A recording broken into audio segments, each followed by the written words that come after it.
Հարգելի պարոն քաղաքապետ, հարգելի պարոն նախարար, հարգելի ներկաներ, սիրելի ուսանողներ, շնորհակալ եմ նախ այս հրավերի համար։ Վերջերս Հայաստանի կառավարությունը ընդունեց Հայաստանի տնտեսական եւ ինստիտուցիոնալ վերափոխման դոկտրինը եւ այդտեղ կրթությունը հռչակվեց որպես ռազմավարությունների ռազմավարություն։ Ինչ է սա նշանակում։ Սա նշանակում է գիտեք ակնհայտորեն, որ մենք ունենք ամենատարբեր ոլորտների ռազմավարություն, ներառյալ էներգետիկ ոլորտի ռազմավարությունը, բայց մենք այսօր այդ բոլոր ռազմավարությունները ունենալով ասում ենք, որ բոլոր ռազմավարություններից առաջնայինը այդ կրթության ոլորտի ռազմավարությունն է, որովհետև մեր հետևությունը միանշանակ է, որ այսօր մենք չունենք որևէ մի խնդիր, ասենք, որը քրոնիկ ձևով չենք կարողանում լուծել, կամ չունենք այնպիսի խնդիր, որը մեր օրակարգում է, եւ որի լուծման ճանապարհին կամ որի չլուծման մեր կարողությունը կամ չկարողությունը, լուծման չկարողությունը կապված չէ կրթության եւ կրթական համակարգի հետ, եւ սա կարևոր է այդ թվում քննարկվող թեմայի համատեքստում, որովհետև հիմա էներգետիկ վերափոխումը ընդհանուր առմամբ աշխարհում առաջնային օրակարգ է եւ էներգետիկա հասկացությունը ինքը նույնպես բոլորի աչքի առաջ փոխվում է։ Ընդ որում տեղի է ունենում շատ հետաքրքիր մի բան։ Մի կողմից խնդիր է բնականաբար հատկապես արհեստական ինտելեկտի ներմուծման պայմաններում գիտեք, որ էլեկտրական էներգիայի սպառումը երկրաչափական պրոգրեսիայով աճում է, որովհետև արհեստական բանականության գործարանները կամ արտադրամասերը, կենտրոնները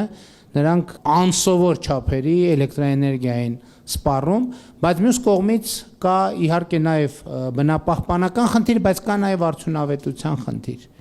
որ խնդիրը հետևյալն է եւ այսօր իմիջայլոց այս խնդրը Հայաստանում շատ սուր ձևով կանգնած է։ Մենք այսօր ցավոք սրտի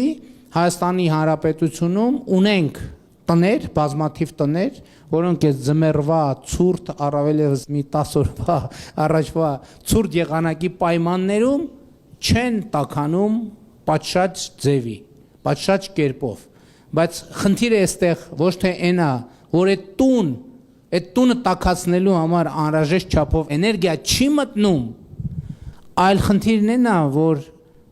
այդ միջավայրը, այդ էներգիան բավարար արդյունավետ ձևով չի օգտագործում։ Եվ այստեղ իհարկե կան բազմաթիվ օբյեկտիվ եւ սուբյեկտիվ պատճառներ, բայց հիմա աշխարհում այս տրենդը կա, որ շենքերի նախագծման փուլից էներգաարդյունավետությունը ամենաառաջնայինն է, որովհետև օրինակ ես ձեզ բերեմ պարզ օրինակ, եթե երկիրը հատկապես արհեստական բանականության ներդրման պայմաններում ունի լրացուցիչ 100 միավոր էլեկտրաէներգիայի կամ ջերմային էներգիայի կարիք,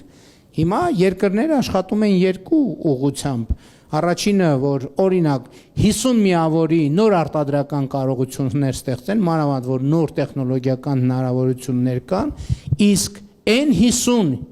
միավորը ձեռք բերեն իրենց ունեցածը առավել արդյունավետ օգտագործելու միջոցով։ Սա ու այս ամբողջը իրականում կապ ունի իմանալու հետ, գիտելիքի հետ։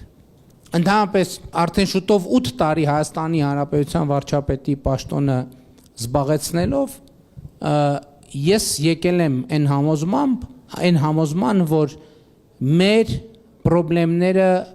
բոլոր խնդիրները, որ մենք ունեցել ենք եւ ունենք, դա կապված է չիմանալու հետ։ Ինչ որ մի բան չիմանալու հետ։ Ես օրինակ ձեզ այսպիսի մի թեմա առաջարկեմ, այդ միտքը ինձ շատ գրավում է եւ շատ տանջում է, որ հիմա արդեն ավելի քիչ կարող եմ այդպես ասել, բայց ընդհանուր առմամբ ինձ շատ հուզում էր այն, որ աշխարհը մեզ համար որպես հանրություն եւ որպես պետություն շարունակում է մնալ անծանոթ վայր։ Այսինքն պատկերացնեք, մենք ապրում ենք աշխարհում, բայց այդքան լավ չենք հասկանում, այս որտեղ ենք ընկել։ Այս ինչ է կատարվում մեր շուրջը։ Սա ինչ է։ Եվ այդ առումով էլ կրթությունը որպես ռազմավարությունների ռազմավարություն շատ կարևոր է, որովհետև ինչպես մենք պետք է ճանաչենք աշխարհը։ Մենք պետք է աշխարհը ճանաչենք կրթության միջոցով։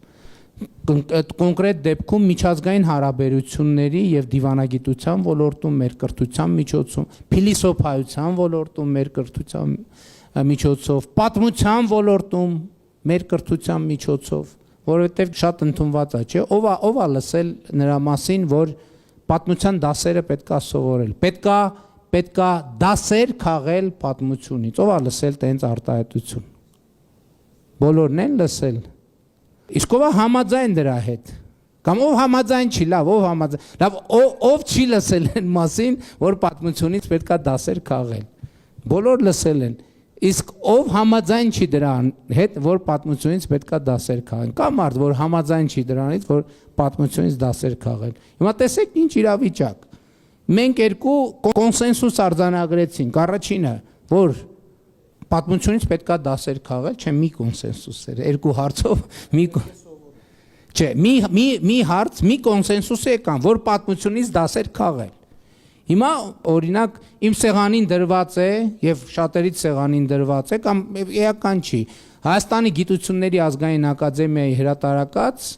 հայոց պատմության հատորյակը, չգիտեմ քանի հատոր է, հագին տենց հատորներ են։ Հիմա պատմության դասը ձեզնից ով գիտի այդ որ գրքի որ հատորի որ էջումա գրած պատմության դասը, որ գնանք բացենք եւ կարդանք, սովորենք եւ դրանով մեր խնդիրները լուծենք։ Ով գիտի ներկաներից որ էջումա գրած, ոչ մեկ չգիտի։ Բայց մենք բոլորս գիտենք, որ այդ պատմության մեջ դաս կա։ Եվ այդ դասը պետքա սովորել։ Սա շատ կարևոր բան է եւ հետեւաբար սա այն հանելուկներից մեկն է, որը օրինակ ես փորձում եմ լուծել։ Եվ իմ կարծիքով վերջին տարիների մեր բոլոր քաղաքականությունները եւ որոշումները ես կարող եմ կոնկրետ նույնիսկ թիվ ասել 2024 թվականից սկսած մեր բոլոր որոշումները, որոնք մենք կայացրել ենք, կամ գուցե դրանից առաջ սենց կամած, քայլ տեմպերով եւ այլն, դրանք բացառությամբ բոլորը ամեն ինչ ուղիղ ձևով կապված են մեր պատմությունից մեր քաղաց դասերի հետ։ Եվ եթե դուք օրինակ ինձ հարցնեք, որն է մեր պատմությունից իմ քաղաց դասը, ես դες շատ կոնկրետ եւ կարճ մի դաս կասեմ, որ իմ սովորած դասը մեր պատմությունից այն է, որ մեր պատմությունը մեզ ասում է մի կրկնեք ինձ, որովհետեւ մեր պատմությունը խայտարակ ցիկլիկ է, այսինքն ինքը մի հատ կրկնվում է X տարում, հետո կրկնվում է 100 կամ 200 տարի հետո 100 կամ 200 տարի հետո 100 կամ 200 տարի հետո։ Հիմա մեր պատմությունից իմ քաղաց դասը հետևյալն է, կամ այն դասը, որ ինձ տալիս է պատմությունը, որ մի կրկնեք։ Եվ այս ցիկլի մասին է խոսքը։ Եթե մենք ուզում ենք, որ կինոն այլ կերպ ավարտվի, պետք է սցենարը փոխենք, որովհետև եթե սցենարը չփոխենք, կինոն մեկանույն ձևի է ավարտվելու, իսկ ոնց է ավարտվել այդ կինոն։ Այդ կինոն, որը վերաբերվում է մեր պատմության, ավարտվել է պետականության կորստով։ Այսինքն ցիկլը, որի մասին ես խոսում եմ, հետևյալն է. աշխարհաքաղաքական բարենպաստ միջավայրի պայմաններում երբեմն նույնիսկ մեր կամքից չկախված մենք ստացել ենք պետականություն,